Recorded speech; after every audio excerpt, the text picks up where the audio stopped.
it from time to time, and after a time they'll say that the old one isn't legal tender anymore, but the Reserve Bank, and if it's in New Zealand, the Reserve Bank would still have to accept it and turn it into the new notes. But of course they're still going to track it. So if you're coming in wanting to transfer a whole lot of old notes into new notes, they're going to know, and they're still going to be taking your name and address and all the rest of it. So there wouldn't usually be a tight time frame. So I happen to have at home an old £10 note from UK. Yeah. I discovered when I tried to use it in a taxi it was no longer legal tender, but I can still take it back to the Bank of England and get a new £10 note for it. The ones all the English people immigrating to New Zealand supposedly brought with them. £10 ones. Yeah. That's right. Yeah. True. Claire, thank you. Dr. Claire Matthews on the panel. The New Zealander of the Year Awards last night, Richie McCaw, and what he said at the Langham Hotel was that he is, and always was, I think he said, driven by having a go at things, not wanting to look back as an old bloke and thinking, I could have had a go at this. I wish I'd tried that. How good is that advice, gentlemen? Because it's probably one of the big dilemmas in life, really, going out on a limb, taking a risk. I think it's pretty good advice. I'm a little I'm not going to say I'm a little like Richie. I'm not going to say that. You're a lot like Richie. I'm not going to say that. What I do say is to young people is that I'm not the sharpest tool in the shed, yet notwithstanding the fact that I'm a professor, but I'm probably one of the most driven people that they'll come across, and I really do think you make your own opportunities. And also, I've got another saying is that, the world's probably not going to be changed by people who are scared about paying their mortgage, which I don't mean that as derogatory and arrogantly as it sounds.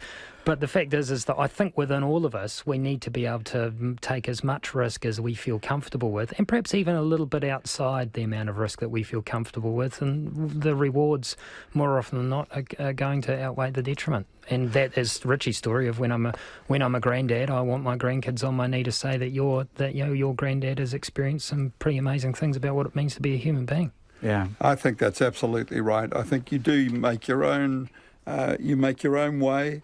I think that we're turning into a risk-averse society, and some of this is about the Darwinian phrase, which people often misinterpret, that the survival of the fittest is not about the strongest or necessarily the most intelligent, but the person or the species that's able to adapt.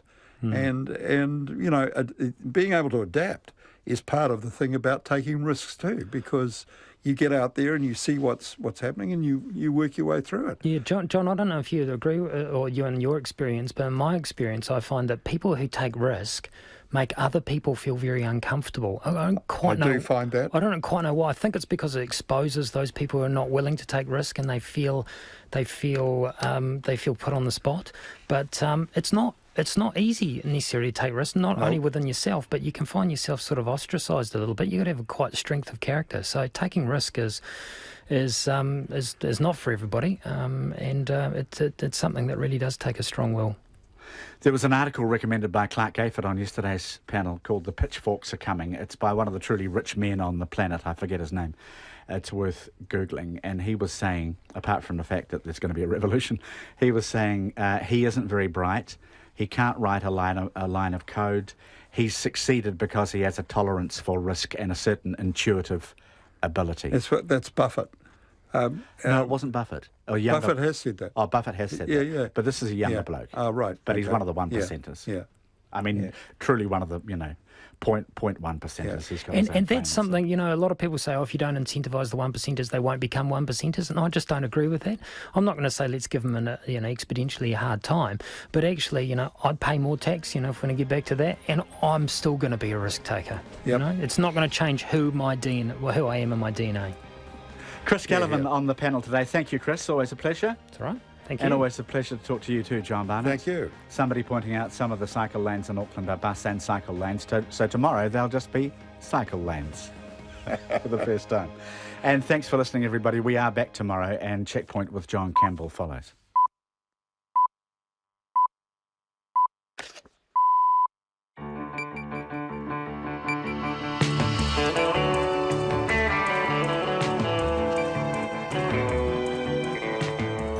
Kia ora everyone, welcome to Checkpoint on RNZ National. I'm John Campbell on behalf of the team.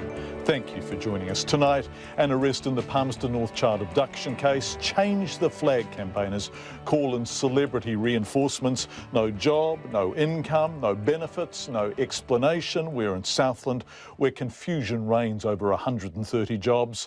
How private is your private life? Boys can poi, except at the National Kapa Haka Champs. Why not?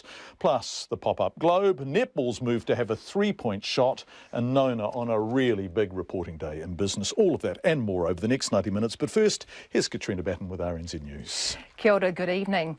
The Mayor of Palmerston North says the arrest of a man in connection with the abduction of a 5-year-old girl is reassuring for the community. The police say a man appeared in court today and was remanded in custody to reappear on March the 10th. No further details are available at this stage. The girl was snatched off the street last Friday on her way to school and dropped 2.5 hours later unharmed on the other side of the city. The Mayor, Grant Smith, says the arrest will bring some relief. Look, it could have happened in any community, but the police have done their job well, and we've got a solution or result that we desperately needed. The Mayor of Palmerston North, Grant Smith. A teacher defending a charge of serious misconduct has denied encouraging an inappropriate relationship with a girl who later died. Appearing before the Education Council's disciplinary tribunal today, the man said he was trying to keep the 13-year-old safe. He said he was worried she'd run away if he sought help for her. The lawyer for the tribunal said the man's texts and emails to the girl were inappropriate. They suggested overseas travel and told her he wanted to climb in her window. The case is continuing. A woman charged with the murder of a 4-year-old girl has been remanded in custody. Maggie Renee Watson was found dead in her home in the Auckland suburb of Onehunga last August. Carla Penman has been at court. The police initially thought the child's death was an accident, but after a second post-mortem, they launched a homicide investigation. The 44-year-old woman charged with her murder didn't utter a word when she appeared in the Auckland District Court this afternoon. She's been granted interim name suppression, and most other details of her appearance have also been suppressed. The woman has been remanded in custody to reappear in the High Court on March the 9th. At the Auckland District Court, Carla Penman. A child may have contracted measles after an infected man defied quarantine instructions. The Auckland Regional Public Health Service says the child has been tested and is in isolation while results are awaited. The infected man ignored health advice and spent several hours in public, mostly at the Sky City Casino and nearby Sugar Tree Apartments on February the 9th. Health officials are calling for anyone who isn't immune to the disease and who was at the casino or at the apartments to contact the health service. The police have arrested a man. OK, I'll skip that story. The Green Party wants the Attorney General to investigate how a report on David Bain's compensation claim was leaked. The New Zealand Herald is reporting a retired Australian judge has concluded in a report for the Crown that Mr Bain is not innocent beyond reasonable doubt and therefore fails to meet the threshold for compensation. The Greens co-leader Materia Ture says there needs to be an investigation into who may have had access to the report. There is a serious question around the breach of the integrity of a very complicated compensation process. Taxpayers have already spent a bit over $1 million on these reports. There may be a need for a third one as a result of this leak, and it's simply not acceptable. Materia Ture. Mr Bain is seeking compensation for nearly 13 years he spent in prison after being found guilty of murdering his family before a retrial in 2009 found him not guilty. Auckland Transport is urging commuters to make sure they know how they're getting to work tomorrow when more than 1,000 bus drivers walk off the job for 24 hours. All bus services for Metrolink, North Star, Go West, Waka Pacific, Link and some Howick and Eastern services won't run from 4 tomorrow morning until 4 on Saturday morning. Auckland Transport says about 70,000 commuters will need to find other ways of getting to work, such as carpooling, or walking or cycling. Its bus services manager, Brendan Main, says extra bus and train services will be running on unaffected routes, but it still won't be enough, and he's expecting traffic to be heavy. Many school routes are also affected. It's Halberg's Awards tonight in Auckland, and one of the favourites for the top awards are the All Blacks, following their Rugby World Cup title defence last year. There's finalists for Team of the Year, and if they win that, they'll be up for the Supreme Award. Their now retired captain Richie McCaw says they set out to play better than they did when they won the 2011 Cup at home, and believes they achieved that. From a performance point of view, you know, when you've won it before, it'd be easy to have an excuse, especially for quite a few of us that were there 4 years previous. So to go to another level, when everyone's trying to knock you off, you know, you've got to be pretty dedicated and have a pretty good bunch of people all doing their thing to ensure you do that. Richie McCaw, a leading contender for Sportswoman of the Year, Lydia Ko, has begun her defence of her Australian Open title in Adelaide with a 2 under par 70 to be tied for 16th, 7 shots off the lead. The Australian fast bowling camp is warning the New Zealand cricketers to be careful what they wish for going into the second test starting in Christchurch on Saturday. The Basin Reserve pitch offered the Australian bowlers plenty of help on the opening day of the first test. And although New Zealand lost badly, coach Mike Hesson wants the Hagley Oval pitch to be even more seamer friendly. And that's fine by Australian fast bowler James Pattinson. Absolutely. We've had to work hard for our wickets over the last probably 6 months in Australia. The wickets have been quite flat, so we come over here and we've got some green wickets. We're, you know, licking our lips, which is great. So, you know, I know all the bowlers are pretty pumped, and yeah, the green wicket should play into our hands. Australian bowler James Pattinson. That's the news. Wild weather.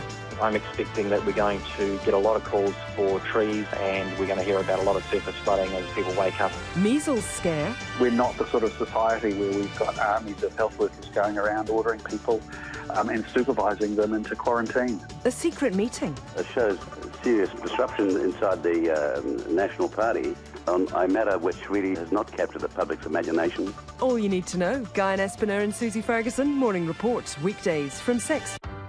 Then on 9 to noon, the average household throws away 79 kilos of edible food a year. We hear about efforts to reduce that. And after 10, Carrie Brownstein, from Slater-Kinney rock musician to Portlandia comedy genius. Now she's written a memoir. Join me, Lynn Freeman, on 9 to noon after Morning Report on RNZ National. Met Service weather to midnight tomorrow, Northland to Waikato, also Coromandel, Bay of Plenty and Taupō. Periods of rain, heavy at times with possible thundery falls from Coromandel and Bay of Plenty tomorrow morning, rain easing to a few showers tomorrow. Gisborne and Hawke's Bay, heavy rain about the ranges, scattered falls further east, clearing tomorrow evening. Waitomo to Wellington, including Taumaranui, Taihape and also Wairarapa, isolated showers this evening. Showers possible tomorrow, briefly heavy, and possible thunderstorms about Taranaki, clearing from afternoon. Nelson and Marlborough, rain developing this evening, heavy about the ranges, clearing tomorrow morning. Canterbury, Otago and Southland, mainly fine tomorrow, but a few showers about coastal Southland. Buller, Westland and Fiordland, periods of rain with some heavy and thundery falls, gradually easing tomorrow. The Chatham Islands, rain at times, heavy tomorrow. It's 5:08. Thanks very much indeed, Katrina. As you've heard in the news, there's been a development, a major development, in the case of the little girl who was kidnapped last week in Palmerston North. The police have this afternoon said they arrested a man last night. Now, while this happened last night, it is just breaking news in terms of the police announcement. Our reporter Laura Bootham has more. Laura, I know you're just finding out all about this. What do you know? Well, hi there, John. Well, first of all, I need to be clear at this stage that the police haven't told us what the charges are, although the man did appear in court today. Now, he's been remanded in custody until the 10th of March in the Palmerston North District Court. And just to remind people, the police have previously said a man pulled the 5-year-old girl into his car on Friday morning on Shamrock Street, and she was found on the other side of the city just 2.5 hours later. She was with her sisters at the time she was taken, and they were incredibly upset, and a neighbour has spoken about hearing them scream for help. So that was the background, and then there was an intensive manhunt with over 30 officers and detectives looking for 7 days to try and find someone who might be linked to this case. Now, they had appealed to the public for anyone to come forward with any information that was particularly linked to a Nissan Maxima 1988 to 1995, thereabouts, and they had released a description description of the man as well as that car with its distinctive backlights. Now, they've been putting in those hours, talking to worried parents and also talking to schools to try and reassure what's been a very worried community. Yeah, it sure has been. Have the police said anything more about the arrest itself? Well, the Manawatu Area Inspector, Commander Sarah Stewart, who's been heading the investigation, says she hopes the man's arrest will provide reassurance to the community, and she also went on to thank the public for their help in this very intense last 7 days. But she's also warning the media that there are a number of suppression orders in place due to the man's court appearance, hence the small amounts of information that we've got so far. Now, I rang police headquarters to ask what the charges were that had been laid, and I was told that information was not available at this stage and probably we wouldn't be getting it this afternoon either. Okay, so however, yeah, the community are somewhat relieved. Yeah, I bet they are, yes. So they're not releasing the charges that have been laid. The community are obviously relieved. Any comment from the Palmerston North Mayor?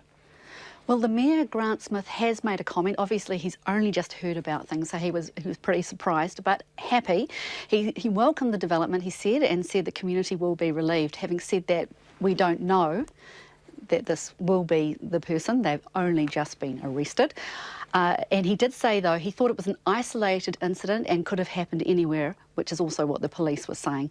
And he also lastly said that parents have been very anxious, and those that he and others had spoken to had not been letting their children out and walk to school with an adult. And so now that this has occurred, they feel that perhaps they can put this incident behind them. Laura Bootham, thank you so much, Laura. So if you've just tuned in, there has been an arrest. A man has appeared in court, but really heavy suppression details covering the man's identity and the charges that have been laid in the case of the girl who was abducted as she walked to school in Palmerston North last week. 12 minutes past 5. Voting in the flag referendum opens on March the 3rd. And what was meant to be a process divorced from politics now seems increasingly politicised.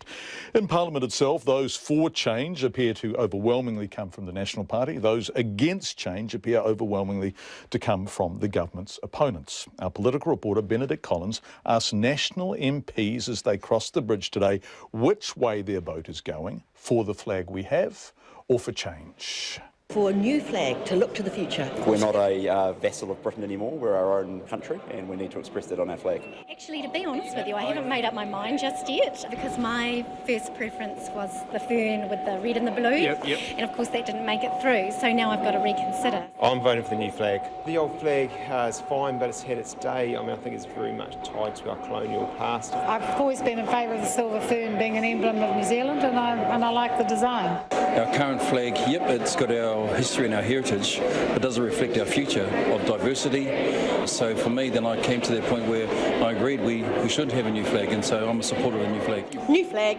definitely. Why is that? I love it. So, one undecided. Other than that, unanimity from the National Party MPs Benedict spoke to. It's been a big week for the pro-change lobby. Caucus breakfasts, an ad campaign, celebrity endorsements, even an all-black or two. We'll have more on that ad involving Dan Carter a little bit later in the program.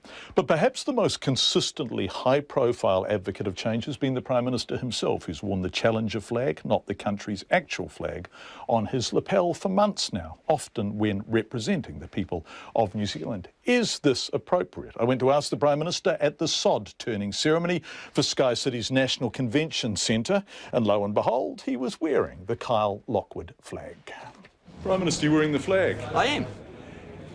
And this is a big set-piece public opportunity, right? And you're here in your capacity as the Prime Minister with lots of television cameras and stuff. And I wonder, is this a politicisation of the process? Are you slightly crossing the line now in terms of how hard you're pushing it? No, I'm not pointing it out, you are, but it looks my intention to wear it every day until we get to the final referendum being held. At that point, New Zealanders will have an opportunity to decide, and if they decide in favour of the new flag, then I'll be wearing it. And going forward, if they decide they're not, I'll go back to wearing the silver fern as I used to. What about caucus yesterday, right? There was a meeting that seems to have been on the base of it, the rump of caucus. You're there being paid by the taxpayer to go to work. You've been flown to Wellington by the taxpayer. Is that a crossing of the line in terms of the mixing of politics with a process that was meant to be apolitical? No. MPs are free to meet at any time on any issue, and they do all the time, actually, on a range of different issues. The caucus doesn't have a caucus position for deliberate reasons, because, like every New Zealander, they're free to exercise their right either for or against the flag. It's entirely up to them. Some will vote yes, some will vote no. In fact, we never saw it as a political process. I mean, we saw it very much as one that we were trying to include all political parties, and that included, Labor and the Greens, and that's why everybody was on the select committee that we formed going forward. And MPs meet all the time. We don't have set hours. We meet all the time on a range of different issues. Can you give me another example of when a whole group of caucus MPs met to further an agenda that was being considered by a public referendum? I could probably give you dozens. Euthanasia. What's that? Yeah, euthanasia. So did Maggie Barry organise a similar meeting on euthanasia? Is there a public referendum on euthanasia? I don't know whether it's Maggie, but actually there's a public process going through at the moment. A public referendum, though? I mean, people look up to you. You lead the country, and people take a cue from you. And I just wonder, is this a slight abusive position? Well, it's a well-known fact that the country is going through a referendum process, and it's certainly a well-known fact that I support change. None of that is new information in the public domain. Actually, I'd encourage people to get informed about the debate, and there will be information in the public domain on both sides. But actually, this is a debate about the nationhood of New Zealand, about who we are and what we believe is the right symbol to represent us going forward. There's always been my belief that it's a bigger issue than the flag. I mean, flag has a degree of relevancy, but it's a question about whether we see ourselves better represented fundamentally by the silver fern as a unifying symbol of New Zealand in the modern day world, or the Union Jack. They were told there was no stop. That's the Prime Minister, who was talking down at the turning of the sod at the Sky City National Convention Centre, the beginning of the construction process there, the formal beginning of it. This morning we'll talk more about the flag with Lewis Holden, who is the former National Party candidate who is driving the Change the Flag campaign. He'll be with us just after 5:30. You just had a little tease off the back of the Prime Minister from our next guest, so let's introduce her. We head to Invercargill now, where there's still no news on what's happening at the Prime Range Meatworks. And almost all the Prime Range staff were abruptly sent home on Tuesday of last week with confusion about why, and no further prospect of work in what would normally be prime season. The wife of one of the 130 suspended workers says there was no warning of the suspensions, there's been no income since, no benefits yet, and some families have no money whatsoever coming into their homes. Now, the suspension came on the company's first day under new Chinese owners. I asked Shirley to tell us what happened on that day. They were told there was no stock to kill. The management were trying desperately to get hold of the new Chinese owners. They were initially told it was because of the Chinese New Year that they couldn't get hold of them. And the staff were told that the new owners hadn't made provision for the purchase of stock to process. So they bought a freezing works, which exists for the sole purpose of killing and processing stock, and they had no stock to kill and process. That's correct. And so what were the workers told then, Shirley? The workers were then told that work would be suspended for an indefinite period of time, because they couldn't get hold of the owners. They tried getting hold of the other shareholders, who are Southland-based gentlemen, and they tried desperately, but they couldn't get hold of the owners. The management then made a decision to cease work at the plant for an indefinite period of time, and that's what staff were told. And nothing's happened since then? There's no stock, there's no work? No stock. My husband was fortunate in getting half to a day's just routine clean-up maintenance work around the property, and there was, I think, the engineer and the electrician, one or two just routine plant maintenance people were on site, but no stock has come into the plant for killing, and therefore nobody from the boning or the meat processing or the physical side of processing meat, including the rendering department, has been working. And therefore they haven't been being paid? not being paid. And this happened, John, the staff were given no notice that this was going to happen because there's no union on site. Of course, they had no advocates. And so you can imagine there's 130 staff members in a state of shock, just absolutely gobsmacked and gutted, going home to their partners and their wives and their families and saying, look, sorry, no work. Where do we go from here? And what's the answer to that question, Shirley? I don't know what the long-term solution is, John, but I know as a family that's affected, the impact it can have on you as a person. Our own situation is that we're fortunate that we're, I guess, an older couple with no dependent children, a few veggies in the garden and a bit of meat in the freezer. But for many other families, they've got young families, they have mortgages to pay. It's like, I guess, a knife has cut through your gut. It is. You are in a state of shock, and that's pretty much how a lot of the workers are going around at the moment. They're in a state of shock. I think there are some practical steps that could be taken, in my opinion. Work and income, now I have nothing derogatory to say about them, apart from the fact that it takes time for them to make appointments for staff.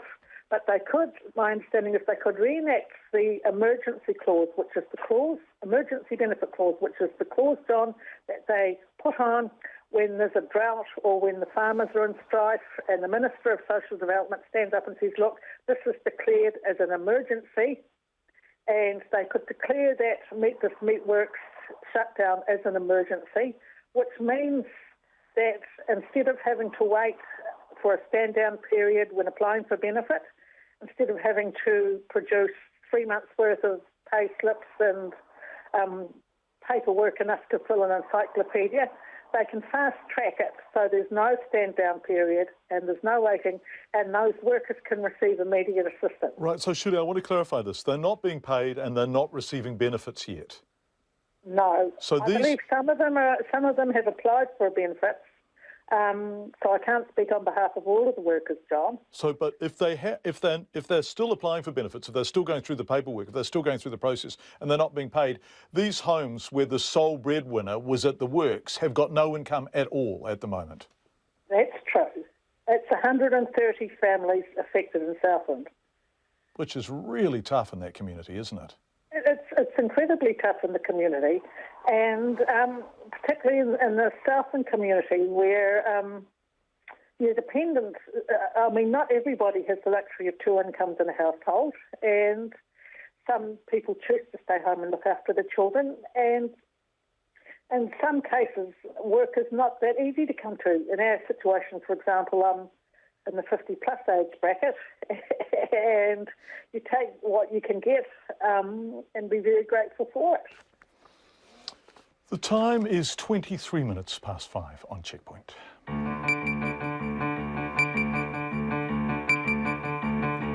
Shirley, by the way, was the wife of one of the workers at Prime Range Meats. 130 of them suspended. They really don't understand what's going on. They don't know when they're going to get their jobs back, if at all, and they can't for the life of them understand why someone bought the works but had no stock ready to go through it. Coming up on Checkpoint, could poi be ruled out for boys?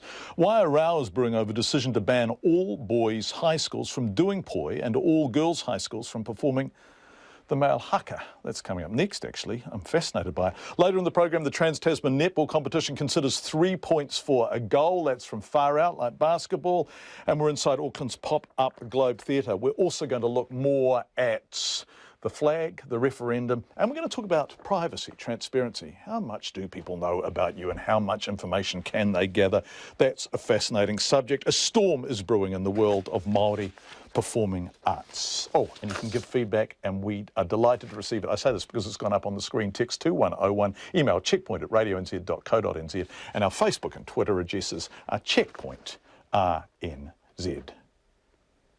Let's go back to the storm brewing in the world of Māori performing arts. Kapa haka is one of the fastest growing Māori cultural activities, with tens of thousands of school children competing in various mini regional competitions vying for a place at the national competition.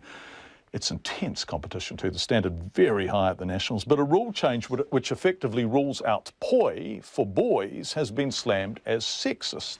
So, who better to ask than our Maori issues correspondent, Mihi Narangi Forbes, who can't do the poi at all, by the way, how big the rule change is. It's huge, John. Some would say it's like changing the rules in the World Cup rugby series. Right, that big. It is.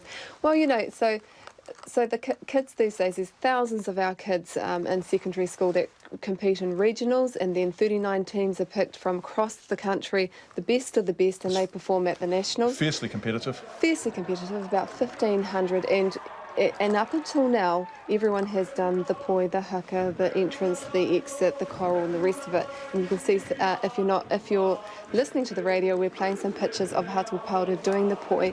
And so Hatu Pauda, because they're a single-sex school, have always have had to actually dig deeper, like some of the schools that don't have girls and boys, and learn things like pois, which weren't naturally in their items in the first place. So a point of clarification here, the poi has been done by boys at the Nationals before? Absolutely. And is that what we're seeing now? That's right, and people turn out to see Hatu Pauda because they are renowned for the way that they poi. For people who are listening, these boys are fantastic. They are gorgeous, they absolutely, look at them, I mean, strong, strapping boys with pois in their hands, you know, utilising it in different ways, and if you watch them and look at them long enough, you actually forget that there's no women in there. Yeah, so they've always been able to do it in the past.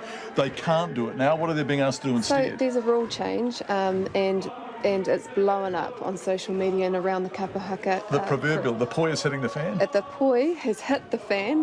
The boys, well, the single-sex schools, the boys in particular, are being asked to do mau taiaha, which is Māori weaponry. So the taiaha or the patu or the greenstone mere, any of those kinds of things, instead of the poi. You can still do the poi, says the organising committee, but you won't be marked on it. Right, now to be as good as these kids are, you've got to work really, really hard. That's right.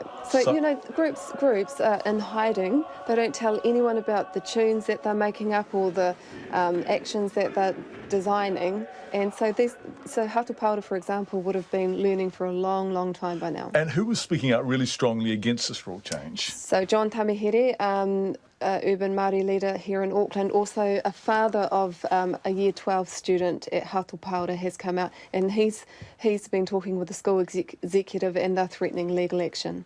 It's that big. If they're not allowed to do the poi, that is one set of marks up to 100 that they're denied competing in. So any groups that do the poi and the girls that do the poi, they are 100 marks ahead. Now, in terms of tikanga on the right, and I'm going to talk on behalf of Ngāti Porou peoples, poi is used by men on the way up through weaponry training for flexibility and a whole range of other things. I just don't understand the cultural or tikanga on the right behind this decision, let alone all the other issues that we've addressed in terms of discrimination, prejudice, lack of notice and consultation. So that was John Tamihere. He's very strong and he's very serious. All around social media, that's where Māori are today, having discussions all across the world probably. They're talking about, you know, boycotting. They're talking about how ridiculous these rules are. So social media, the majority consensus is this is wrong. This is wrong. And I think that's in the absence that there hasn't actually been any good reasoning from the committee. There's been, like John Tamihere said in there, just a directive, no real reason around it. You know, the poi was done by men in the past. The poi hasn't always just been for performances. In the past, you know, it was done to strengthen your wrists. It was done to use as kind of the warm-up to Māori weaponry. So it's got a very long history with men and women. We're just about to go to Willie Te Aho and ask him why this is going on, but I just want to clarify one thing. Pre-contact, before European arrival, so in 1422, would boys have been doing the poi? I believe so. Mihi Narangi Forbes, thank you. Kia ora. So what is this all about? Joining us now, iwi leader Willie Te Aho, who is speaking on behalf of the National Secondary Schools Kapahaka Organising Committee, and he is in our Parliament studio. Tēnā koe, haere mai Willie, why are you doing this? Why is this happening? Kia ora, John.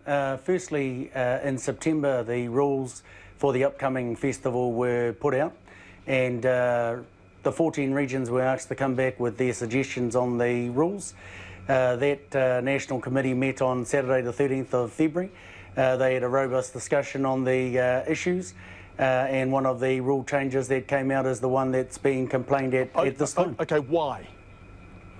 I guess there were some that were advocating for a change because they're in a boys' school, and they've been, in their view, forced to join up with girls' schools so that the poi could be done, and so they were one of the views of being advocated. Can you, wait a sec, so there were some boys' schools who resented either having to do poi or join with a girls' school who could do it? Yeah, absolutely. Could you give me an example? Could you give me an example of a school who said that? Well, I can give you an example of a school that isn't opposing the rule changes that is a boys' school, and that's King's College in Auckland.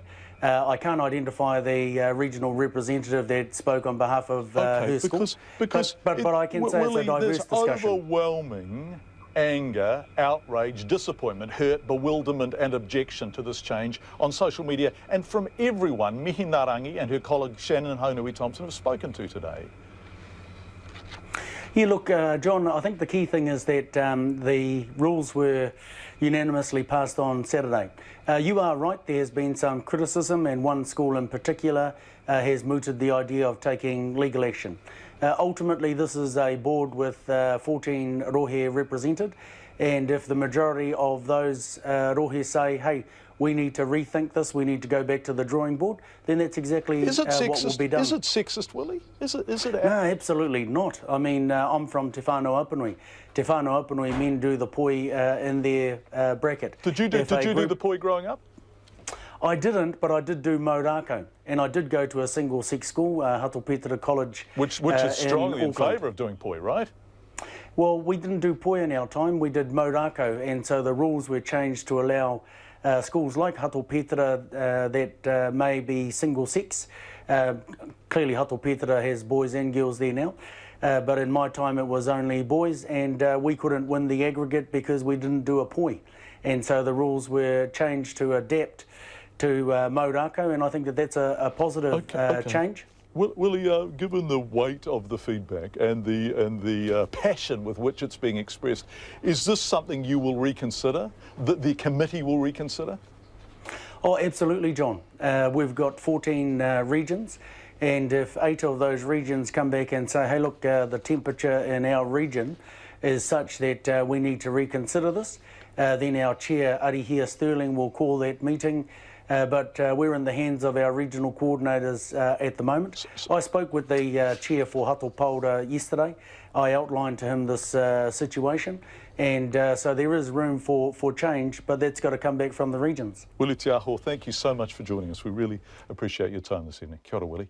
5:32, a little bit late, but better late than never. Here's Katrina Batten with the RNZ headlines.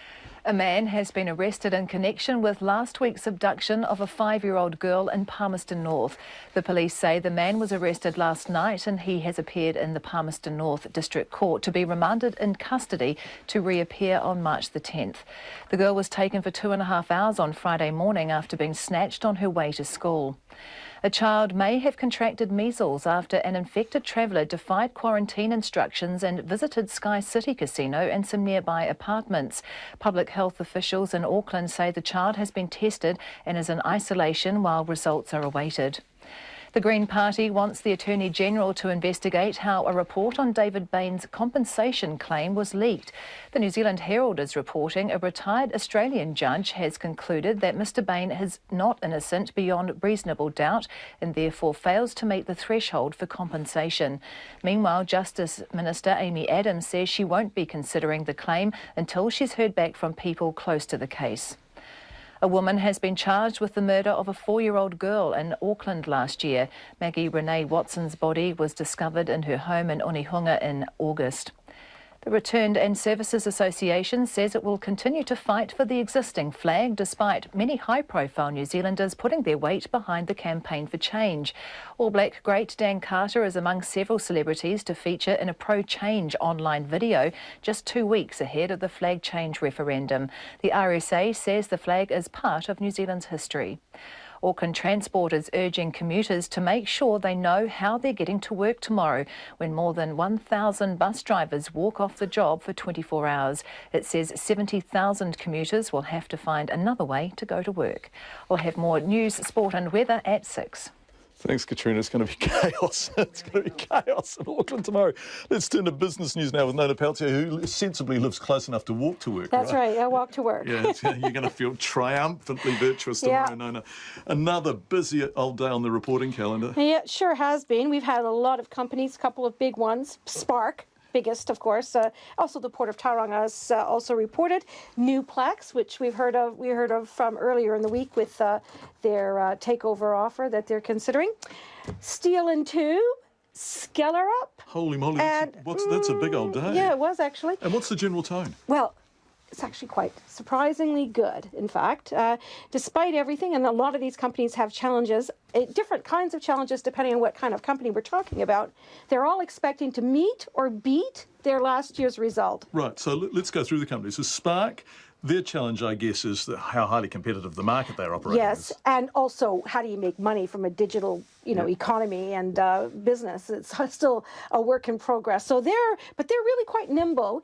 Analysts I spoke to were impressed with the result. I spoke to a few. They thought it was pretty good. Spark's losing their, the old standard landline telephone, the voice over landline. Yeah. That's a declining business. And there's some other legacy businesses that are also declining, which has really cut into their revenue. But hey, they've, restructured, introduced new kinds of businesses, and they're pretty nimble. So, for example, their Lightbox business, they had this sort of content, but then they found out that people weren't really willing to pay, just like we know about this, right?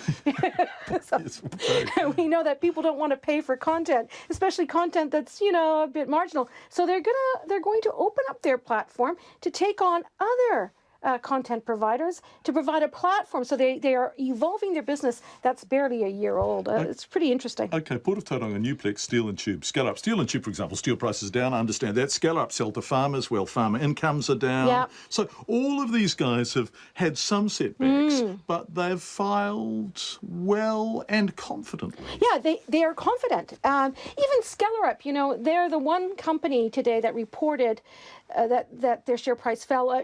Port of Tauranga a little bit fell, just a touch. I mean, Skellerup makes their money out of rubber boots and, dairy, rubber to dairy companies. So, it's hard times. But even they're fairly buoyant. Steel and Tube, Steel and Tube, 30% fall in global steel prices. They diversified. Now they've got a company that's making money. Their share price rose 8% on their result. So, it goes to show you the old Kiwi ingenuity is working well for us. No. I'm still smiling at the fact that a telephone is now legacy business. Didn't that happen fast? Yeah, well, what would old Alexander Graham Bell say about that, eh? What did the markets do overall? Well, okay, for the markets, we had the Kiwi New Zealand Top 50 Index. It finished up 26 points, which is, pretty good. Our dollar, 66.5 US cents and 92.9 cents Australian. Wow. And overall, the market tone around the world is quite positive. So it's all looking pretty good at the moment. Nona Peltier, it's always looking good when you're in the studio. Nona, you're wonderful. You make business, all our business reporters do. Oh, of course. Make business fascinating. It's 22 minutes to 6. Officials have confirmed the government spending $3 million on an abattoir that may well end up being a gift to the Saudi government, which recently executed political opponents. And the Green Party's worried more animals will soon be suffering at the New Zealand taxpayer-funded hub in the Saudi desert. Political reporter Benedict Collins looks at this for us. The government's giving a disgruntled Saudi businessman, Hamoud Al-Ali Al-Khalaf, $12 million in cash, sheep and agricultural equipment and wants to send him an abattoir next. It's part of a deal engineered by the Foreign Minister Murray McCully, who hopes the offerings might lead to a free trade deal with the Gulf states. The Ministry of Foreign Affairs and Trade's Jeff Langley confirmed to MPs today at a select committee that the Saudi businessman has total ownership of everything taxpayers have given him. He also confirmed the abattoir could end up being gifted by the businessman to the Saudi government. That's a possibility in terms of what the actual outcome might be. I can't prejudge what that negotiation is going to be. But MFAT Chief Executive Brooke Barrington couldn't say whether animals will be killed humanely by pre-stunning at the abattoir, as is required in New Zealand by law. That's not a matter that falls within the competence of this ministry, I regret to say. The Green Party co-leader James Shaw says that's not good enough. They refused to answer the question about whether the abattoir would conform with New Zealand law in terms of stunning the animals before they are slaughtered. And to me, it's quite absurd that you would give New Zealand taxpayer money to a private enterprise without any idea whether that money then gets spent on something that complies with New Zealand law. In 2014, the government flew 900 pregnant sheep to the businessman's farm in the Saudi desert, where hundreds of their lambs immediately died. Mr Shaw says after MFAT's appearance today, he's more convinced than ever that the Saudi sheep deal is a straight-out bribe. The idea that we would spend taxpayer cash, give it to a private business person in order to remove them as a roadblock to a free trade deal with one of the world's worst human rights regimes is pretty outrageous. I mean, it basically says who do we need to buy off in order to buy our way into a trade deal? The Auditor-General is investigating the deal, and the Labour MP David Shearer says it's noticeable that Mr McCulley's cabinet colleagues are trying to distance themselves from it. This is something that you can tell by the body language of John Key and Stephen Joyce in Parliament that they don't want to be anywhere close to. And this is something that Murray McCulley ultimately will probably be thrown under the bus for. This week, the Office of Economic Development Minister Stephen Joyce complained that RNZ had mentioned Mr Joyce in a Saudi sheep story, saying the deal is Murray McCulley's and all questions should be directed at him. From Parliament for Checkpoint, Benedict Collins. A trial by the Privacy Commission has highlighted the vast number, and when we give you the figures, you will realise that's not hyperbole, of personal information requests made to companies by the police and government agencies. Over 3 months, the 10 companies surveyed received close to 12,000 requests for information about their customers. Privacy Commissioner John Edwards presented the results to the Justice and Electoral Select Committee this morning. And John is joining us now from our Wellington studio. Nice to have you on Checkpoint, John. Thanks, John. Welcome. Nice to be here. 12,000 requests over 10 months. Now, when I saw we were doing this story, I thought there might be a few dozen, maybe that's a large number. Who's making the requests? It is, isn't it? Well, we had 10 companies, so it's a fairly small slice of the telecommunications, utilities and financial services market, and they collected up the data for us over a 3-month period. We found that the biggest user of statutory powers to obtain personal information from commercial enterprises was Inland Revenue, and they made about 4,600 demands under Section 7 of the Tax Administration Act. Next up was police, with about 3,500, and third was the Ministry of Social Development, which might surprise some people, at just over 3,000 demands. Then we dropped right down to MB, which made 99, and Customs, which made 73. OK. Requests from the SAS and the GCSB not included, not involved, not counted at all, so we don't know what number they are? No, we didn't. We wanted to really just prove the concept. Transparency reporting is something which has been born out of the private sector, initiated by companies like Google and Vodafone, Facebook. Locally, Trade Me do it. We wanted to see whether there was anything that we could do to support it. We wanted to make it simple and prove the concept. I think it would be important to see if we can explore including intelligence agencies in a next iteration. But there are, of course, some sensitivities and a bit more legal complexity. So we wanted to make it easy for the companies who volunteered to join to participate. Yeah, OK. Gosh, this is fascinating, the standoff between Apple and the FBI. This is such an area of interest, isn't it? The other thing that fascinates me is not only to do with the 12,000 requests over 10 months, and I'd like you to tell us this, sorry, over 3 months, is what percentage of the requests were complied with? Well, that was a quite interesting statistic for us. Internationally, in transparency reporting, we see a compliance rate of about 63%. So 63 internationally? Yeah. Our study found it was close to 100%. It was over 95, and the non-compliance rate seems to be mostly attributable to situations where the company actually held no record, so that the person inquired after wasn't a customer. So that was interesting to us, but we haven't looked into the actual requests, so we don't know whether that high compliance figure reflects a very high degree of diligence on the part of the law enforcement agencies, only making very targeted and acceptable requests, or whether it reflects a high level of trust in the companies that, of course, if they're asking, then it must be legit. John, as the Privacy Commissioner, if it's 63% internationally and somewhere north of 95% in New Zealand, viscerally, do your instincts tell you that's too high? I know you don't know for sure, but are you concerned about that? I'd have to undertake more study. What we saw a couple of years ago with Trade Me when they reported is that Inland Revenue came to them and asked for 1 million customers' records.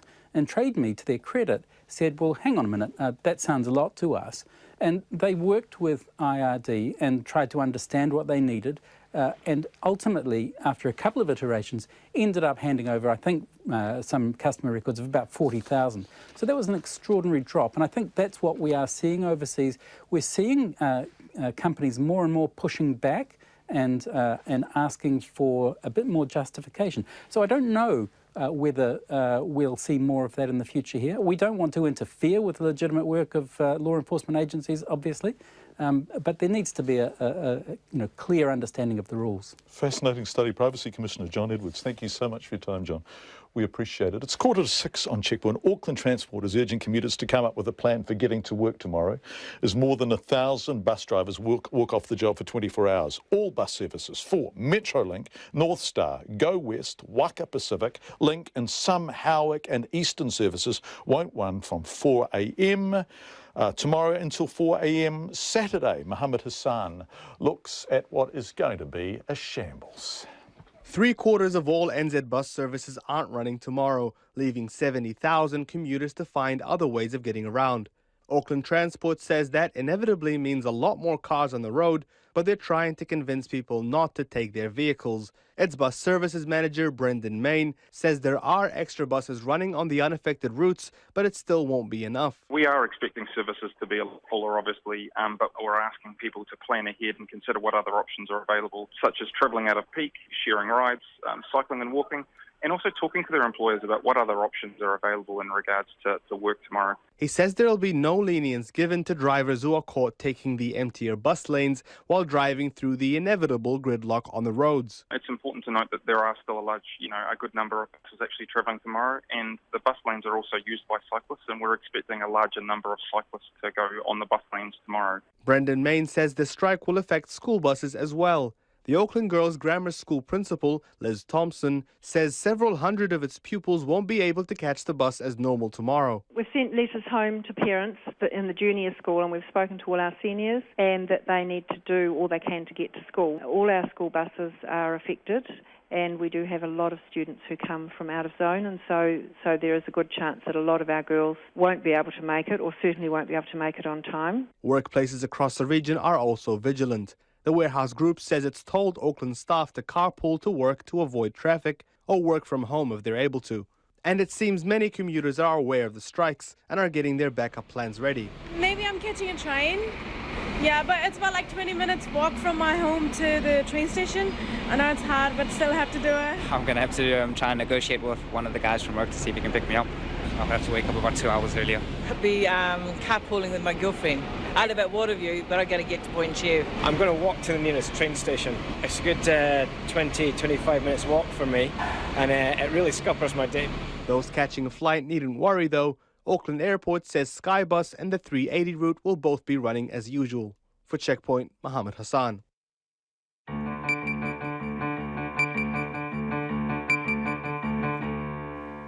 12 minutes to 6. Lots of feedback coming in tonight. We'll try and bring you a good chunk of it before the news. Let's return to the Kyle Lockwood flag, though. That's the challenger in the flag referendum process, of course. As we heard earlier, the Prime Minister is arguably its most high-profile supporter, that lapel badge, for months. But the people behind the campaign to change the flag weighed in with a couple of other well-known names today in an ad which features former All Blacks Dan Carter and Inga Tuigamala, and netballers Maria Tutaia and Anna Stanley. Change the flag is the incorporated society that's driving this. And the man running that is former National Party candidate Lewis Holden. I asked him how the ad has been received. Oh, very, very positive. A lot of people were saying, wow, we didn't realise that all these sort of prominent New Zealanders plus, everyday Kiwis actually support the change. And so, it's exactly the message that we wanted to get out there. How did you get the prominent New Zealanders? A mixture of things. I mean, I've sort of been doing this for quite a while, so I actually had quite a few names. Lloyd Morrison's NZ Flag campaign, of course, had done quite a bit of the groundwork as well years and years ago with a lot of prominent New Zealanders. So in most cases, it was actually just got to chase them up and say, hey, look, would you be keen to do a video for us? So how did you get Dan Carter? That was through a mate of mine, actually, who knew his manager. Okay, so you approached through the mate and Dan Carter agreed to do it? Yeah. I mean, it's New Zealand, right? So everyone's separated by 2 degrees. Yeah. Did anyone get paid to appear in the ad? No one's been paid. Everyone volunteered, and everyone believes in changing the New Zealand flag. And why do they believe in it, do you think, Lewis? There's lots of reasons. The strongest ones that we're seeing at the moment are really around the fact that we've got a symbol in there in the silver fern which everyone relates to, regardless of what your background is. And I think that's the key thing, is that this is about a national identity for New Zealand. This is about asserting who we are as a country through these sort of symbols. And I think that's the reason why most people are saying, hey, look, it's time to change the flag. The other thing, of course, is the whole confusion with Australia, etc. That one comes up quite a bit as well. It does now seem to have become fairly political. You went to this breakfast yesterday with a fairly large percentage of the National Party caucus. You are a formal National Party candidate. It does seem to be quite a strong National Party push. Jenny Shipley, Jim Bolger, 2 former National Party Prime Ministers in the ad. Why is that, do you think? There's a number of things. I think it comes down to the fact that it's been John Key. And of course, the Labor Party... Wait a sec, Lewis. So what you're saying is people are just doing it because John Key's doing it. Is that what, there's no free will here? They support it because the Prime Minister supports it rather than because they like the flag? Oh, no, I think it's the other way around. I think there's a lot of people who have made this into a political thing because of John Key. I think there was always support within the National Party for changing the flag. I mean, it goes right back to Bolger's time, of course, which is why he's in the video. Jim Bolger was a Republican, right, like you? Yeah. But like John Key brought back knighthoods. Isn't that a paradox?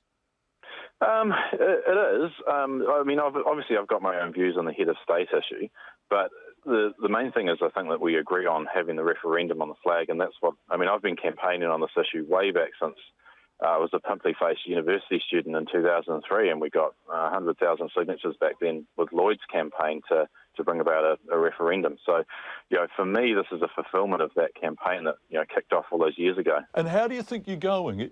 Do you think now you are gaining momentum, or is it too late? Well, that's the big question, isn't it? Look, I think we're gaining momentum. The question will be, can we get enough people who want to see a new New Zealand flag in March? I think today has shown that there's actually a lot more support out there for a new flag than I think had been portrayed previously. Lewis Holden, it's interesting, the feedback we're getting tonight is pretty strongly anti-flag, anti-changing the flag. We'll try and bring you a sample of it, but he says the feedback he's getting is very strongly for it. The referendum is going to be fascinating. Let's go not far away from us here, tucked in behind the Auckland Town Hall, about 400 metres away. In a nondescript car park, a mysterious structure has slowly been taking shape this year. The pop-up globe, a full-scale replica of William Shakespeare's famous London Theatre, will open for its first performance tomorrow, with 9 of the Bard's plays being staged over the next 2 months. This morning, with last-minute construction still underway, one of the theatre's directors, Tobias Grant, gave our reporter Kate Newton a tour. If music be the food of love, play on. Give me excess of it. So we're standing in the upper gallery of Pop-Up Globe. It's a 3-storey building which accommodates approximately 900 people. And then one of the things we're most excited about is up to 250 people standing directly in front of the stage. We're in a circular donut-shaped building. Behind me is the stage. We're seeing behind us a highly unusual thing, which is 16 boxes, 8 on each level, which are directly behind the stage, which are called the Lords and Gentlemen's boxes. And these are the rooms where, in Shakespeare's day, the landed gentry would come to watch the theatre, as much to see as to be seen. And above me is a hole in the roof, which acts as natural ventilation, air conditioning, and this wonderful thing which keeps everything and everybody in the theatre connected to the real world of what's going on around us. There's ambient sound, there's footage, there's a bit of traffic going by, there's the rustle of the wind in the trees. You feel incredibly connected. And in actual fact, in Shakespeare's day, they integrated the weather, because of course it was in London.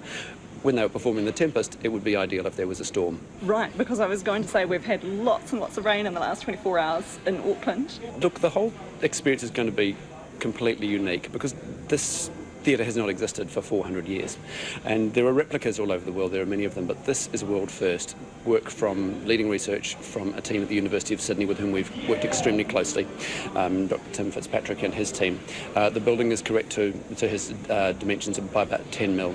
Now let's just walk down to the next level. Perfect. So I'll follow you. Right, and it's all sort of very raw, isn't it? We can see all the scaffolding and so on. That's going to be like this? Absolutely. It's very deliberately a pop-up structure. It's a pop-up building. We've constructed it out of 100 tonnes of steel, and there's 100 tonnes of ballast that holds the building in place incredibly sturdily. From an engineering perspective, this is a very safe building. It's a wonderful thing. Nowhere in the building are you further than 15 metres from the stage. So where we are now is probably about 8 metres above the ground level. We're directly above the stage. We're about 3 metres away from the edge of the stage and all the action that's occurring right in front of us. So we've got a beautiful uninterrupted view. Right, okay, shall we head down there and actually have a look at the stage and have a look at the area where the groundlings are going to be? Let's absolutely do that. Let me take you down to the stage right in front. And so how long did this take to construct, Tobias? We started the build on January the 5th. And from that time, we've had our partner Camel Space has been on the ground and on the site with teams of up to 20 or more people. Chippies and our lighting and our electrics teams have been in, working at great pace. With the torrential rain, we sprung a leak or two. In fact, as we speak, we have abseilers over our roof. All right, so we're just walking through the main entranceway, so this is how everyone gets in, is that right? This is how in the lower gallery, and for the groundlings, the main entry is through this door, and right in front of us, the full spectacle of the theatre is ahead of us, our huge 100 square metre stage. Now the groundlings, tell me about the groundlings. Who are they? In Shakespeare's day, they were notoriously badly behaved, many drunk, and they were called the penny stinkards for very good reason. We're not going to direct our audience how to behave, but look, a little bit of bad behaviour wouldn't go astray. We're just walking across the ground of the theatre and up the stairs actually onto the stage. Now just describe the stage, because this is quite different from a modern stage, isn't it? Absolutely. Well, the first thing that we notice is its size. It's 100 square metres, so it's a very, very large environment. The second thing that we notice is that unlike virtually any other stage, it's completely surrounded by audience. How is rehearsing for a production where you do have audience on all sides and very close? What do the actors have to keep in mind during rehearsals and also during performances? How is it different to them performing? They actually have to, in addition to performing and to being part of the shows, they have to completely relearn how they perform. First thing is there's audience all around them, 360 degrees. So unlike their normal acting practice, they actually have to act side to side across the stage, so that everyone, wherever they be sitting in the audience, is engaged with the cast and with the show. The second thing, which is technically challenging, is that nobody is amplified. There is no amplified sound within the building, so the actors need to be able to throw their voices. And the last thing they have to do is they've got an incredibly short time frame to get used to it. We took possession of the building only 2 days ago, so our cast have had only 2 days to get used to this space. And what we'll find is that they will relish that space, they will relish the audiences here, and it'll be a very exciting thing. Kate Newton filed that report 2 minutes to 6. We've just got a report in from Reuters. This is this terrible car bombing. 28 people killed, 60 injured. A car packed with explosives in Turkey's capital, Ankara. We're just going to listen to this from Nathan Frandino. The explosion struck in the heart of Ankara near several government buildings. At least 28 people were killed in the attack, which appeared to target military buses. The buses were engulfed in flames as security personnel rushed to the scene. Officials say more than 60 people were wounded. There was no immediate claim of responsibility, although Turkey faces multiple security threats. It's part of the coalition fighting Islamic State in Syria and Iraq. It's shelling Kurdish militia fighters in northern Syria, and it's battling militants in Turkey's southeast from the Kurdistan Workers' Party. Turkish officials are calling the attack an act of terrorism. Terrible. Nathan Frandino, 1 minute to 6. Let's rattle through some feedback. Surely when JK is representing New Zealand, he should wear our flag and not a flag he thinks we should have. Don't be silly, John. The PM is free to wear the new flag pin. Stupid journalists pointing it out. Will the flag referendum turn into a vote of no confidence in the Prime Minister? Is that what National is worried about? The discussion of kapahaka and poi. Boys aren't allowed to play netball either. Go figure. I saw Piri Wipu playing netball once. That was really impressive. Māori culture is not monoculture. Some North Island Māori might be offended by men doing poi, but the most stunning and energetic performance I saw recently was a mixed-gender rako routine from a North Canterbury group.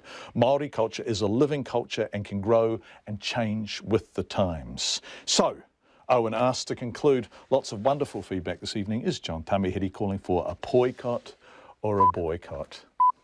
Go, Owen.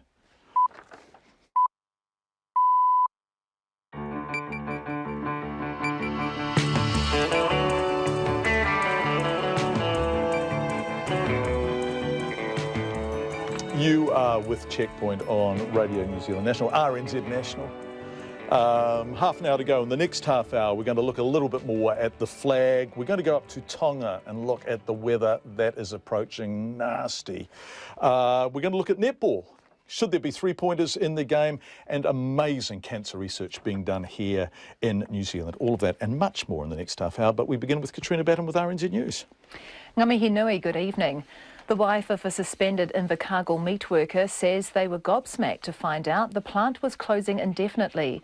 The Prime Range plant stopped production and sent 130 workers home without warning last week, and there's no indication when it might start up again. The woman, who wants to be known only as Shirley, told Checkpoint her husband and mates were told the plant had run out of stock and the management could not reach the owners, so it had to stop. They had no advocates, and so you can imagine there's 130 staff members in a state of shock, just absolutely gobsmacked and gutted, going home to their partners and their wives and their families and saying, look, sorry, no work, where do we go from here? Shirley says the hardest hit are young families with children from whom the meatworks job is the main income. The suspension came on the company's first day under its new Chinese owners. The Mayor of Palmerston North says the arrest of a man in connection with the abduction of a 5-year-old girl is reassuring for the community. The police say a man appeared in court today and was remanded in custody to reappear on March the 10th. No further details are available at this stage. The girl was snatched off the street last Friday on her way to school and dropped 2.5 hours later unharmed on the other side of the city. The Mayor, Grant Smith, says the police have done their job well and the arrest will bring some relief. A teacher charged with serious misconduct told a 13-year-old girl he wanted to climb in her window and call her his seer and partner in crime. The teacher made the comments in emails and letters read out before the Education Council's disciplinary tribunal today. Our education correspondent John Gerritsen reports. The teacher, whose name is suppressed, told the tribunal he was trying to protect the girl who was troubled and sometimes ran away from home. She has since died. The teacher said he could now see he'd crossed professional boundaries, but at the time he was worried about the girl's reaction if he sought professional help or told his principal. The lawyer for the disciplinary tribunal, Dale LaHood, said the teacher's communications to the girl encouraged an emotional attachment. The case is scheduled to continue tomorrow. This is John Gerritsen. A bill allowing the government to sell state houses to community housing providers has passed its final reading in Parliament. The Social Housing Reform Bill is part of the government's plan to allow Housing New Zealand to shed up to 8,000 properties by next year. It was passed this afternoon by 63 votes to 56, with Labour and the Greens and New Zealand First opposing. The Prime Minister John Key has hit back at suggestions National MPs are being pressured to toe the party line before next month's flag referendum. Government ministers yesterday met with the head of the Change the Flag campaign to discuss strategy. But in response to questions by John Campbell at the sod turning ceremony for Sky City's National Convention Centre today, Mr Key said caucus members are free to vote as they wish. Like every New Zealander, they're free to exercise their right either for or against the flag. It's entirely up to them. Some will vote yes, some will vote no. In fact, we never saw it as a political process. I mean, we saw it very much as one that we were trying to include all political parties. John Key, who wears the Kyle Lockwood flag on his lapel, says if the design is rejected, he'll go back to wearing the silver fern. A Wairarapa chiropractor has been found guilty of indecently assaulting 3 former patients. 79-year-old Albert Adams has been before the Wellington District Court this week defending the charges, which arose from incidents said to have happened at his Masterton practice between 30 and 40 years ago. Here's our court reporter Anne-Marie May.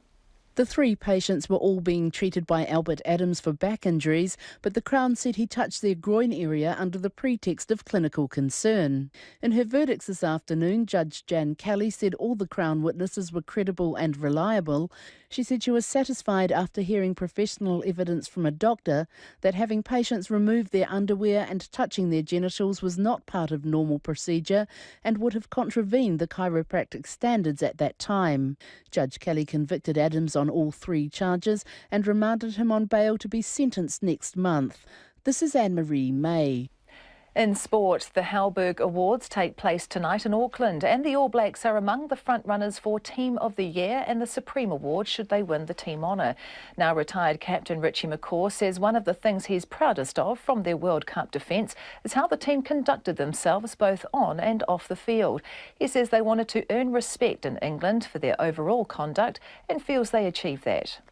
Some of the feedback we got, from whether it be hotels or just, the way the guys carried themselves while we were at the World Cup, carrying themselves as you'd expect an All Black representing New Zealand, that was all done extremely well. And I think that's one of the things as a team that I'm also proud of. You weren't seen as just the winners and a bunch of arrogant or, ungrateful people. Richie McCaw, also up for Team of the Year, are 4-time world sailing champs Peter Burling and Blair Tuke, rowers Hamish Bond and Eric Murray and the Black Caps. The New Zealand Breakers' best of 3 semi-final series against the Melbourne United starts tonight on the Minor Premier's home court, and forward Ty Wesley believes the side's bench players will be the key to success. At times we haven't been that kind of bench this year. At times we've been the lowest scoring bench in the league. So we'll play a big part in the success of our team if we come out and have no letdown and build a lead for our starters and ride that momentum. Ty Wesley of the Breakers, and that's the news. Tonight on Nights, should haggis be the national dish of Scotland? Scottish butcher Joe Callaghan on whether the savoury pudding is actually a Viking thing, and he talks about his staggis. There's an American saying, anyone can become president. Window on the World inquires if this phrase will apply to Donald Trump. The Chicago hip-hop scene, we play tracks with Kirsten Zemke, and more efficient, cheaper and greener solar panels on our changing world. It's eco-friendly nights after the news at 7 on RNZ National. Met service weather now through to midnight tomorrow. Northland to Waikato, also Coromandel, Bay of Plenty and Taupō. Periods of rain, heavy at times with possible thundery falls for Coromandel and Bay of Plenty tomorrow morning. Rain easing to a few showers tomorrow. Gisborne and Hawke's Bay, heavy rain about the ranges. Scattered falls further east, clearing tomorrow evening. Waitomo to Wellington, including Taumaranui, Taihape, also Wairarapa. Isolated showers this evening. Showers possibly tomorrow, briefly heavy with possible thunderstorms about Taranaki, clearing from afternoon. Nelson and Marlborough, rain developing this evening, heavy about the ranges, clearing tomorrow morning. Canterbury, Otago and Southland, mainly fine tomorrow, but a few showers about coastal Southland. Bulla, Westland and Fiordland, periods of rain with some heavy and thundery falls, gradually easing tomorrow. The Chatham Islands, rain at times, heavy tomorrow. It's coming up to 6:08. Thank you very much, Katrina. Let's return to the flag. Dozens of high-profile New Zealanders are lending their varying degrees of star power to the pro-flag change campaign, with 2 weeks to go until the binding referendum. However, recent polls show more New Zealanders want to keep the old flag, which could potentially be seen as a slap in the face for Prime Minister John Key, who's championed the new blue and black silver fern design. Ruth Hill has been talking to those on both sides of the debate. All Black great Dan Carter and former Prime Ministers Jim Bolger and Jenny Shipley are among the roll call of eminent New Zealanders nailing their colours to the mast in the slick video presentation launched today. Former All Black captain Richie McCaw, who's just been named New Zealander of the Year, doesn't feature in the video but does support change. In an interview with 9 to Noon today, he said he wasn't sure at first where he stood, but there was one moment that crystallised his feelings. It was actually the last Brothers Day, and they had the flags, and they both looked identical. Well, yeah, the Aussie and New Zealand one looked identical. So it was, I thought to me it'd be quite nice to have something that distinguishes us. Campaign chairman Lewis Holden, who also heads the Republican movement, says the support of high-profile New Zealanders shows momentum is building. He's taking heart from a recent poll, which shows support for the old flag has dropped to 56% from 69% last September. We've always said we're the underdog here, and we're working as hard as we can to communicate with as many New Zealanders as possible in the lead up to this referendum, which is now about a month away. So look, there's still time for us to carry that conversation on. Government ministers met with Mr Holden yesterday to discuss campaign strategies, prompting denials from the Prime Minister that his government was panicking about the referendum. Mr Holden says the video and the campaign, which has been running since 2003, have been funded by private donors who are passionate about changing the flag. No funding from political parties or unions or any groups like that. It's all by individuals. The Returned and Services Association is a staunch defender of the existing flag. Its head, David Moja, says while some people see the Union Jack as a symbol of colonialism, it is part of New Zealand's story. The reality is that we have a history that's come from there, but now we are a nation that's mature enough to recognise our history, the good parts and the bad parts. But lots of great things have happened under that flag, and lots of great things will happen in the future under that flag. The bill to taxpayers for the two referenda is about $26 million. But that will be just the start of the flag has changed, as everything from letterheads to passports will need to be updated. Documentary maker and anti-child poverty campaigner Brian Bruce says it's a colossal waste of money at a time when some South Auckland families are living in their cars. Furthermore, he hates what the alternative flag stands for, what he calls the corporatisation of New Zealand. When we look at our flag, we remember good things and we remember the bad things. When I look at the corporate flag, I think about the TPPA and I think about the corporate takeover of New Zealand. And it looks terrible. Author and commentator Joe Bennett, a British expat, says he would support ditching the Union Jack, but he thinks the status quo will prevail because the alternative is so ugly. It's such a dreary and sort of gloomy blue and black thing that it just doesn't work. Bennett reckons it could be another 30 or 40 years before New Zealand is ready to tackle the flag question again. Even so, he doesn't see it as a waste of money. Governments waste money all the time. By definition, they're grossly inefficient and they do things wrong and they do things slowly, but the alternative is dictatorship. It's a very good thing to do, and I think it's good for a bit of navel-gazing for the country. Voting on the binding referendum opens on the 3rd of March and runs until the 24th. For Checkpoint, Ruth Hill. To Tonga now, where the country is bracing itself for what could become a cyclone, Category 5 cyclone over the next 24 hours. Tropical cyclone Winston is currently a Category 4 and poses a direct threat to Tonga with predicted winds of more than 200 km an hour, potentially getting stronger. Hannah Butler is the communications manager for New Zealand Red Cross. She's heading to Tonga tomorrow, and Hannah joins us now.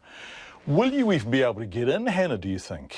Hi, John. I hope so. All word at the moment is I can land in Tongatapu, and the cyclone looks like it's heading further north than that. So the plan is at this stage just to get there and then see what happens and make a plan from there. Yeah, so is it heading up towards Vava'u? Is it heading that far up?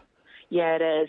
It's been really unpredictable. It's already kind of crisscrossed its way across Tonga and already hit Vava'u. People are feeling the effects there already, but they're getting prepared because we've been looking at the Met Service updates today, and they predict that it is going to come back over Vava'u, but still a little bit of unsurety around that. It's looking for a new direction, so we'll have a better idea later tonight. Yeah, it's making up its own mind as it goes along, isn't it? If it gets a cyclone, if it gets as big as a 5 and hits Vava'u, that is a calamity for that island, isn't it?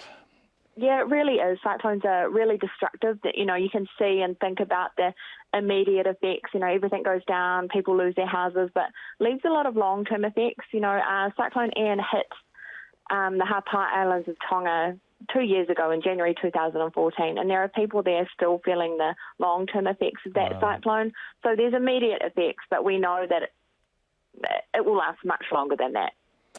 Are they prepared in Tonga? Cyclones are a fact of life in parts of the Pacific, but are they as prepared as they might hope to be for this? Cyclones are a fact of life in the Pacific, particularly at this time of year. We know they're going to hit, and that's why we do a lot of work with Red Crosses across the Pacific. They're doing really neat work on the ground, getting people prepared, getting out and about and making sure people understand weather warnings, identifying a strong building, whether it's a school or a shop, that they can evacuate to. I was talking to my colleagues in Tonga today, and they hear people are evacuating, they're getting ready, they're identifying that strong building. They know what to do. We know this kind of basic preparedness does work. It saves lives. It worked during Cyclone Ian, worked during Cyclone Pam last year. So it sounds like people are getting ready. They are getting prepared. And at the moment, you still have contact with the northernmost islands. You're still able to talk to people. There's still telecommunications. All of that's working. Yeah, we've been in contact today with Tongatapu, and they've been in contact with their colleagues in the outer islands today with their Red Cross networks there and talking to them and making sure that information's coming through. Fingers crossed that will continue, but, you know, in cyclones, telecommunication lines go down, and they go down pretty quickly, and that's one of the challenges we have. Well, let's hope Cyclone Winston passes them by. Good luck up there, Hannah. Hannah Butler is Communications Manager with New Zealand Red Cross, heading up with the Red Cross team tomorrow as Cyclone Winston heads towards the northern islands of Tonga. 6:15. The winners of the 53rd Halberg Awards, New Zealand's preeminent sports awards, will be revealed tonight. Hot favourites to take out the Team of the Year are the All Blacks, of course, facing stiff competition from the likes of Hamish Bond and Eric Murray, and sailors Peter Burling and Blair Tuke. RNZ sports reporter Matt Chatterton is on the red carpet. The red carpet's inside Victoria tonight because of Auckland's crappy weather where the awards are being held. Anyone, still early, it doesn't start for ages yet, anyone turned up? Actually, a few people have turned up. I've got Ian Foster standing right next to me currently doing an interview, the All Blacks assistant coach. And behind me, I'm not sure if you can see, but we do actually have Steve Hansen, the head coach of the All Blacks here as well. A few dignitaries are turning up, the likes of Kieran Smith, the CEO of Olympics New Zealand. We also have a few other high achievers that are here. David White's also here, CEO of New Zealand Cricket. All the sports stars are actually slowly turning up at the moment, but there hasn't been anyone of major interest come through yet, but I'm sure they will turn up soon. Steve Hansen will tell you he's of major interest. Matt Chatterton, the All Blacks obviously are favourites for big awards because they won the World Cup on consecutive occasions for the first time in the history of the Cup, and they've won it for the third time for the first time in the history of the Cup. Who else do you think is going to push them? Who are the top women's chances? I do think it will be a tough beat to beat the All Blacks, but there are a few other contenders out there that could actually win Team of the Year. Hamish Bond and Eric Murray have continued their fantastic form in the rowing. They've won something like over 50 times in a row and are the current world champions as well. Then you also have the likes of Blair Tuke and Peter Burling, the sailors. They've just finished winning their world championships over in Florida. They've also continued their unbeaten run. I think they're in the 20s now as well, 20 times unbeaten. So, you know, they're stiff competition for the All Blacks. Yeah, Sportsman of the Year, who's your pick? Oh, no, who's Sportswoman of the Year? Sportswoman. Well, I mean, it's going to be a tough competition. You've got the likes of Lydia Ko, the 18-year-old golfer that will be one of the favourites to take it out. You've also got Lisa Carrington, dual world champion in kayaking in the K1 and the K500. And then you've also got Lauren Boyle, the swimmer, who's also had another good year in swimming. And also Linda Willemsen, the cyclist. So there are a number of women out there that could take it out, but after last year when Lydia Ko also won it, you'd expect that she'll be a front runner this year as well. Yeah, that's a strong field. Sportsman of the Year to end with, Matt. Yeah, well, I mean, we've got the likes of Kane Williamson, the cricketer. He's had a phenomenal year with the bat. He's been, leading from the front, and he's about to take over as captain when Brendan McCullum retires from international cricket after this weekend in the Test match against Australia. We've also got the likes of Dan Carter, who for the first time officially won the World Cup with the All Blacks. He had a phenomenal final with the All Blacks. We've also got Danny Lee, the golfer. He won for the first time on the PGA Tour over in America last year, so he had a good year. And, of course, Scott Dixon as well. Scott, the the motor car driver over in the Indy car series over in America. So yeah, there are a few big names there and a few good chances to take that sportsman title out. Matt, thank you so much. A highlight for us already, Matt, is seeing you in a suit. I don't mean to objectify you, and it's not the Radio New Zealand way, but you look magnificent. Matt Chatterton, live. and lovely hair is being said in my ear from the control room. I think we should stop, Matt. I think we've crossed the line.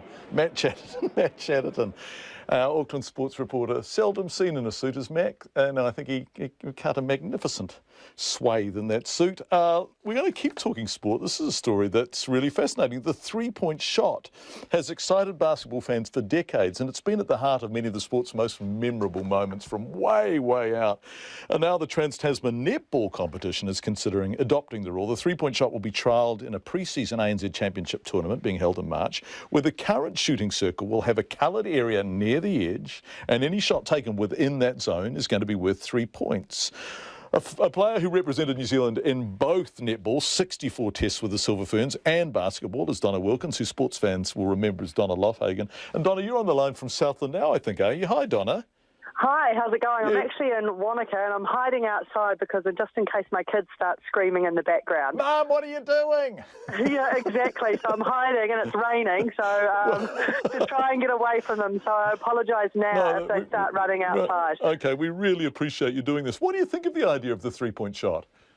It's kind of, if I put my netball hat on, it's probably quite exciting for the fact that, you know, a lot of the games nowadays, you've got tall shooters, so, you know, you're normally getting the ball right under the post and you don't have the movement of the circle as what you did probably when I started playing. So the game's starting to change and you're not seeing the long-range shot as much. Of course, you've got Maria, who does shoot the long-range shot, and it would be quite nice for her to get a few extra points. And also, if you're down on the score sheet, it will be an easy way to get up. Yeah, the other thing I like about it is it's going to force the defenders out a bit, isn't it, to the edge of the circle. They're not going to be able to stay back. And that's exciting because which means that you can draw the defender out and then short pass into under the hoop. Yeah, you can, and it's going to make it a lot more mobile, and it'll be interesting to see when they trial it how many three-point attempted shots are actually taken in a game. Like, I don't think netball is such a fast game and you don't have a lot of turnover ball normally. So if you take a long shot, you're not there also for a rebound position. So if you lose possession, it's a lot harder to get it back. So, I mean, the type of play that I think that you probably see it on is if someone has infringed outside the circle and you're kind of in that zone of where you're able to shoot a three-point shot, and probably when the clock's running down, like you see in basketball a lot when you throw up the ball, and I'm presuming it's only the shooters that are able to shoot. It's real. I think it's a really exciting idea. There's lots of other suggestions too. Rolling subs. What do you reckon about that one? Oh, look, I think you've got to move with the times, and it's getting such a physical and fast game now, netball, that you probably need to look at that. And they do it in that in the fast five. You know, they're allowed to sub a lot more frequently, whether or not you've got the time. Like in basketball, you know, you're subbing all the time, but it's normally when the ball's gone out of court. Yeah. So I guess they'll play along the same sort of rules. If you call time, boom, you're gone, and then someone can sub on maybe. So it'll be interesting to see them and trial it, but they need to move with the times, and I think it's really exciting that they're actually looking at some of these things, especially for the shooting. You know, it can get a little bit boring when it's just right under the post. Yeah. No, I think it's a great call. I can't wait to see it. Well, Donna, can I ask you a question which you probably had no idea whatsoever I was going to ask you? Which tested your fitness more, having represented New Zealand in both netball and basketball? Which did you have to be fitter for, or was it pretty equal? It's kind of a different fitness, I guess. Like with basketball, obviously you have to be able to be all over the court, whereas netball, you're in your specific position, so it's more probably short, sharp, and speed versus probably more, you know, aerobic base for basketball. So yeah, it's different. Probably basketball, you probably need to be a little bit fitter because you that transition up and down the court more so than your specific positions, I guess, for netball. Donna, we'll let you back to the kids, but that was fascinating. I really look forward to seeing this trial. Can we give you a call after that we've had the trial and see what you think of it? Well, it depends if they're going to show any of these pre-season games on TV, because I won't see them otherwise. But hopefully they'll show a wee bit of it, and you know, definitely. And obviously, I'll talk to some of the girls that will be playing in it, and it'll be interesting to see what their viewpoint is. Okay, thanks, Donna. Wonderful to be in Wanaka this time of year. Donna Wilkins, formerly Loughagen, who was joining us, standing in the rain from outside wherever she was in Wanaka. The time is 23 minutes past 6. Coming up on World Watch PM at 6:30 with John Greaves, much needed food and medical supplies finally start reaching some besieged areas of Syria, and the UN chief says it's time for action, not words, when it comes to climate change. I wonder how many people have said it's time for action, not words, when it comes to climate change. And I wonder how many pieces of paper we've printed out with that written on it. Exacerbating climate change, a revolutionary American blood cancer therapy that uses the body's own immune cells to attack metastasized, I can never say that, tumours, has been made headlines around the world. Scientists from the Fred Hutchinson Cancer Research Centre in Seattle have conducted clinical trials using experimental immunotherapy of the 29 leukemia and lymphoma patients who took part in the 2013 trial. 27 are in remission. It's 27 out of 29 in remission almost 2 years later. Some patients were initially only given 5 months to live. So this is materially working, small sample sizes. The work undertaken in Seattle is similar to research underway here in New Zealand at the Milligan Institute, where they do amazing work and where clinical trials are underway on an immunotherapy cancer vaccine. Dr. Robert Wynecove is a consultant haematologist at Wellington Blood and Cancer Centre and also a clinical research fellow from the Milligan Institute. We're interested in something called immune therapies. These are ways of activating our body's own immune responses against cancers. We know that our immune responses are fantastic. Our immune system is an incredible and complex beast that defends us against bacteria and viruses every day. And we know that the immune system can actually work against cancer cells. We know that from treatments we sometimes use in the clinic, from doing things like transplantation of the bone marrow. But we really want to harness the immune system as a new treatment against cancer cells. That's in addition to the conventional treatments we've had for many years, like surgery, like chemotherapy and radiotherapy. The results that have recently been presented from Seattle and from other centres show that a particular type of treatment, this is a treatment called T-cell redirection, basically redirecting the immune system against the cancer, is very effective against one specific type of cancer. And we're working on some complementary approaches that we hope in the future will be generalisable and be part of the armamentarium. So you are taking this T-cell redirection and trying to apply it in different ways. Well, we are using a different approach. We're using vaccination. We're trying to vaccinate people against their own cancers. So we know that many people with cancer still have very active immune responses. We know that one of the biggest problems is late relapses of cancers, and we can often predict that somebody's at high risk of their cancer coming back later in life. What we're trying to do is stimulate the immune system to prevent those relapses. And how does that happen? How does that work? So in practice, the way that we've been working on so far is we take some blood cells off patients, we grow them up in the laboratory and stimulate them with components of their cancer cells and reinfuse them back into the patient, having activated these immune cells in order to boost the patient's own immune response. And this is one of a number of immune therapy techniques, some of which are now entering advanced trials. At the moment, we've got techniques that are only in early stage trials, and these are experimental at the moment. But I think what we're seeing is the beginning of a new pillar of treatment for cancer that's going to add to the treatments that we already have. Now, I know there are all sorts of ethical boundaries about what you can say about early stage trials, but as far as you can tell us how they're going, how are they going? Well, the studies that have been discussed elsewhere are getting very good response rates, albeit in selected types of cancer, so highly selected types of cancer. We are confident that we have treatments that can activate immune responses, and we've got very good information from preclinical studies, and we've currently got trials ongoing that we cannot discuss the answers to because these are trials. If we knew what they were going to show, we wouldn't be doing them. Can you tell us what you're trialing, though? What is it that you're trying to achieve with your trials? What is the hypothesis that you're trying to see if the trials support? Our hypothesis is that we can take, we might be able to take a group of people who've got a high risk of a cancer recurring and give them an immune therapy that reduces the risk of that cancer recurring later on. For a number of cancers, this is one of the primary problems, is that we have effective therapies, but we can't necessarily stop those from coming back later on in life. And that's the hypothesis that we have, and that's the hypothesis that we're testing in some studies. And what cancers are we talking about here?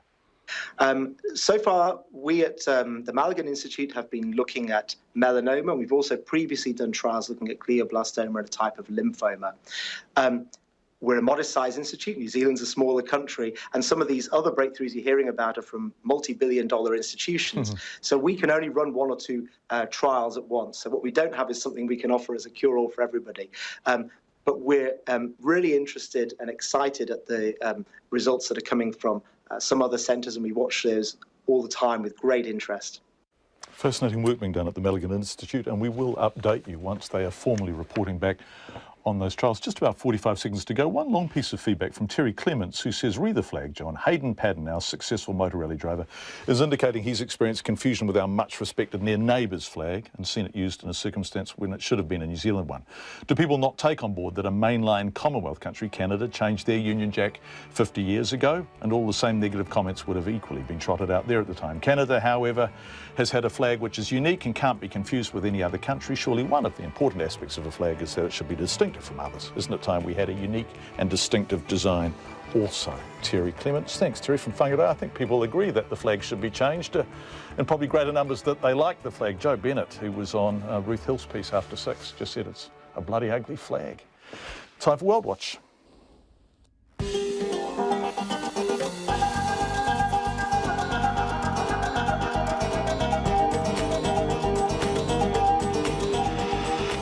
Welcome to World Watch. I'm John Greaves. Tonight, another bomb attack hits the Turkish capital, leaving scores dead or injured.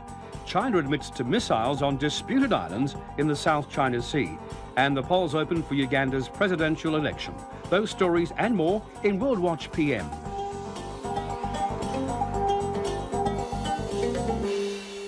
A car bomb attack in the Turkish capital, Ankara, has killed at least 28 people and injured 61 others. No one's claimed responsibility for the attack, but the country's president has vowed the nation won't shy away from using its right to self-defence. Sarah Seji has our report.